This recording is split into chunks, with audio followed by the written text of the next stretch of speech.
Hi viewers, welcome to Nandini's Pantry. இன்னைக்கு Nandini's Pantryல Deepavali பட்சமா 7 இன்னைக்கு தட்டை தான் பண்ண போறோம். வாங்க அத குயிக்கா பார்க்கலாம். இது வந்து தேங்குழல் மாவு 8 டம்ளர் அரிசிக்கு 1 டம்ளர் உளுந்து. நான் வந்து உளுந்த வறுக்காம போட்டு தான் பண்ணுவேன்னு சொல்லியிருக்கேன் நான். அந்த தேங்குழல் மாவு தான் இது.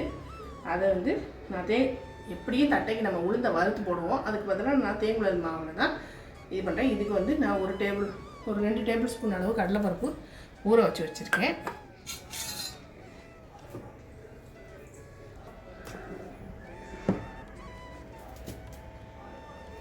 2 கப் மாவு எடுத்துக்கிறேன். நான்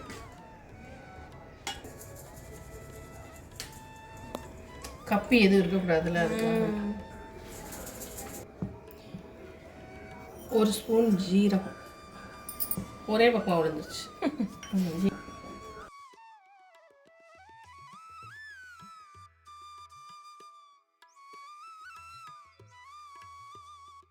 இதுக்கு தேவையான அளவு உப்பு சேர்த்தாச்சு. ஊற வச்ச கடலைப்பருப்பு இதில் சேர்த்துடலாம். இந்த தேங்குழல் மாவில் நீங்கள் தட்டை பண்ணி பாருங்கள். இதுக்குன்னு மெனக்கிட்டு உளுந்த அரிசி மாவு உளுந்து வறுத்து அதெல்லாம் சேர்க்கலாம் அவசியம். தேங்குழல் மாவுலேயே தலைகீழ இருக்கும். பொரிகடலை மாவு கூட போடுவாள். நான் தேங்குழல் மாவுலேயே பண்ணிடுவேன். அதுவே தலையை சூப்பராக இருக்கும். இதில் கொஞ்சம் மிளகாவை வந்து நம்ம ஒன்றும் பதிவாக உடச்சி அதையும் சேர்த்துக்கலாம். ஒரு 4-5 மிளகா இதில் சேர்த்துக்கலாம். ஒன்றும் பாதிமாக உடச்சி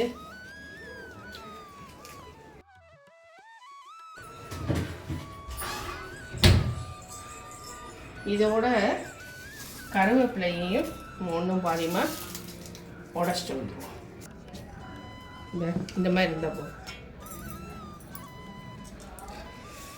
நல்லா வாசனையாக நல்லா காரசாரமாக இருக்கும். எண்ணெயை காய வச்சுருவோம். சிம்மில் வச்சுக்கலாம்.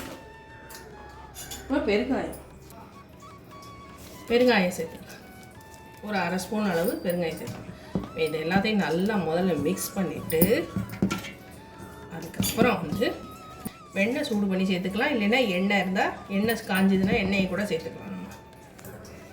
நம்ம எண்ணெய் கொஞ்சம் நல்லா சூடாக இருக்குது.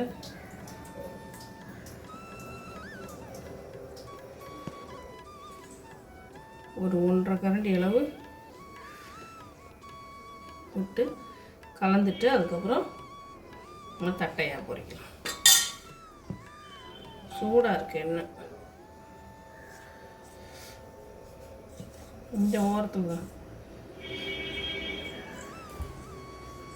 நல்லா கலந்துருங்க. ஃபஸ்ட்டு தண்ணி விட்டு செய்யலாம்.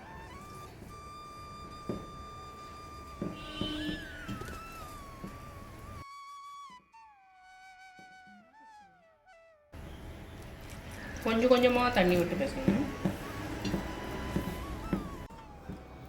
பிசைஞ்சாச்சு மாவை. நீங்கள் எவ்வளோ பெரிய தட்டை பண்ண போகிறீங்களோ அதுக்கு தகுந்த மாதிரி சின்ன சின்ன உருண்டையாக எடுத்து உருட்டி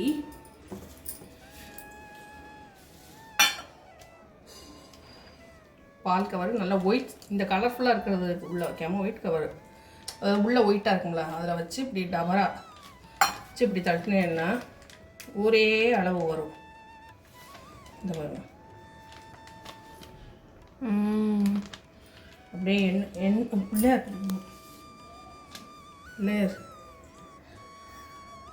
யாரும் வந்தாலும் நம்மளை படைச்ச இறைவனை மறக்கவே கூடாது.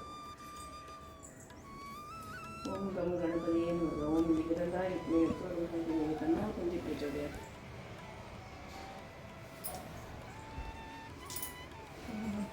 நோண்டு போட்டு பார்ப்போம். இன்னும் காஞ்சிச்சு நல்லா. டக்கு டக்குன்னு ஒன்றுன்னா போட்டு பொரிச்சு எடுத்துடலாம். ரெண்டாயிரத்தி அக்கா அள்ளி வச்சாங்க.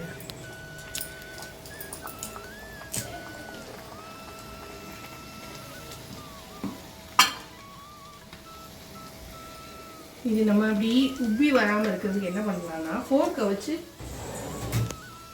தேங்குழல் மாவு நம்ம இதில் வேறு எந்த மாவும் சேர்க்கலாம். மைதாவோ ரவையோ இல்லை கடலை மாவோ அந்த மாதிரி எதுவும் சேர்க்கலாம். உப்பி வராமல் இருக்குது. அப்படி ஃபோர்க்கை வச்சு லேசாக குத்திட்டோம்னா சூப்பர் தட்டாக ரெடி ஆயிடும். நான் ஃபோர்க்கில் வந்து அந்த ஹோலாக இது பண்ணி விடலை. ஃபோர்க்கை வச்சு குத்திட்டோம்னா அழகாக வரும். நல்லா வெந்து வரும்.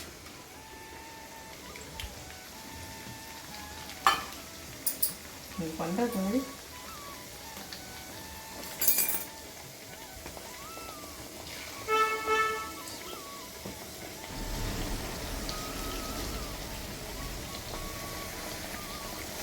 இது டேஸ்ட்டு ஃபஸ்ட் கிளாஸ்னால் ஃபஸ்ட் கிளாஸ். உடம்புக்கு எந்த கெடுதலும் செய்யாது. நம்ம நல்லா ஃப்ரெஷ்ஷான கடலை எண்ணெயில் தான் செய்கிறோம். அரிசி உளுந்து தான், மற்றபடி கருவேப்பிலை, வெங்காயம், உப்பு, சீரகம் எல்லாம் டைஜஷனுக்கு எல்லாம் சூப்பராக நல்லா. கொஞ்சம் அடுப்பை வந்து குறைச்சி தீயிலே வச்சுக்கோங்க. ஏன்னா நின்று வெந்து வரணும். படக்குன்னு வெளியில் சமந்துடும், உள்ளே வேகணும்ல. தட்டை பார்த்தீங்களா அழகா நிலாவாக இருக்கா, வட்ட வட்டமாக. ஈஸியாக பண்ணிடலாம். நல்லா இன்வால்மெண்ட்டோடு நான் சொல்லித்தர மெத்தடை கரெக்டாக ஃபாலோ பண்ணிங்கன்னா சூப்பராக வரும். நானும் இன்டர்நேஷ்னல் செஃப்லாம் கிடையாது, எனக்கு தெரிஞ்ச விஷயத்த உங்களுக்கு சொல்லித்தரேன். நான் கண்டிப்பாக இந்த ரெசிபியை ட்ரை பண்ணி பாருங்கள். அப்பப்போ லேசாக திருப்பி விட்டுக்குங்க. அப்போ தான் வந்து ஒரே பக்கம் ரொம்ப ரெட்டிஷ் ஆகாமல் ஈவனாக வேகும். அப்போ தான் ரெண்டு பக்கமும் அப்பப்போ திருப்பி போல. இந்த இப்போ எண்ணெய் சலசலப்பு நின்றுச்சு. இப்போ இதை எடுத்துடலாம்.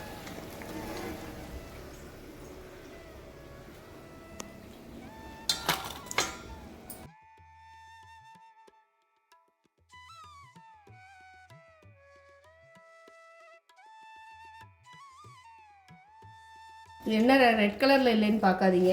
மிளகாய் வத்தல் பொடி போட்டாலோ இல்லை கடலை மாவு சேர்த்துட்டாலோ அந்த மாதிரி ஆகும். நான் அதெல்லாம் எதுவுமே சேர்க்கலை. தேங்காயும் பல்லாக கீறி போடலாம், இல்லை துருவியும் போடலாம். நான் அது ரொம்ப திகட்டிடும். அதனால தான் நான் வந்து சில விஷயங்கள்லாம் நான் வந்து குறைச்சிடுவேன், இதில் போட மாட்டேன். இன்னைக்கு அம்மையான ரெசிபி உங்களுக்கு கண்டிப்பாக பிடிச்சிருக்கும். நம்பர் வீடியோ பிடிச்சிருந்தா லைக் பண்ண மறந்துடாதீங்க. மறக்காமல் நந்தினி பண்ணி சப்ஸ்கிரைப் பண்ணிடுங்க. தேங்க்ஸ் ஃபார் வாட்சிங். பாய் பாய். மாவு கையாக இருக்குது, கண்டிப்பாக ட்ரை பண்ணி பாருங்கள். பாய். வாவ், கொஞ்சம் நிதானமாக சிம்மிலே தான் வச்சு ஒரு செட்டு ஆறுது வேகிறதுக்கு எப்படியும் ஒரு 10 நிமிஷம் ஆகும்.